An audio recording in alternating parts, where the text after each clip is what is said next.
ریاض دومین نشست اضطراری سازمان همکاری‌های اسلامی و اتحادیه عرب.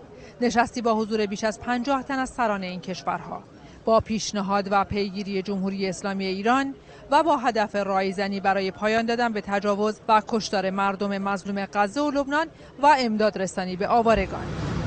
محمد رضا عارف معاون اول رئیس جمهوری اسلامی ایران نماینده کشورمان در این نشست بود و در سخنرانی که در این نشست داشت بی تفاوتی در برابر ظلم و تجاوز را قصور اخلاقی دانست و گفت این باعث جری‌تر شدن جنایتکار می شود. اقدام جمعی ما باید گامی مؤثر در مسیر تحقق 3 هدف اصلی زیر باشد.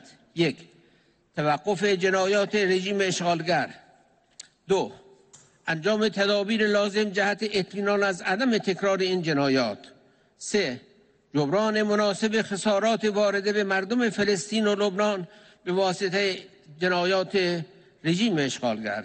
آقای عارف گفت کشتار بیش از 50,000 نفر انسان بیگناه که عمدتاً زن و کودک هستند با حمایت آمریکا در حال انجام است و در چنین شرایطی کشورهای عربی و اسلامی مسئولیت سنگینی بر عهده دارند تا تصمیمی قاطع بگیرند. راهکاری که جمهوری اسلامی ایران در چارچوب برگزاری یک همه‌پرسی در میان تمامی فلسطینیان بر اساس هر فلسطینی اعم از مسلمان، مسیحی و یهودی یک رأی پیشنهاد داده است، به نظر می رسد کماکان تنها راهکار دموکراتیک برای حل و فصل دائمی موضوع فلسطین و بازگرداندن حق تعیین سرنوشت مردم فلسطین باشد. و معاون اول رئیس جمهور در پایان سخنرانیش خطاب به سران کشورهای اسلامی گفت تلاش برای برقراری آتشبس فوری و اقدام برای بازسازی زیرساخت‌های حیاتی غزه و لبنان حداقل کاریه که کشورهای اسلامی باید انجام بدن.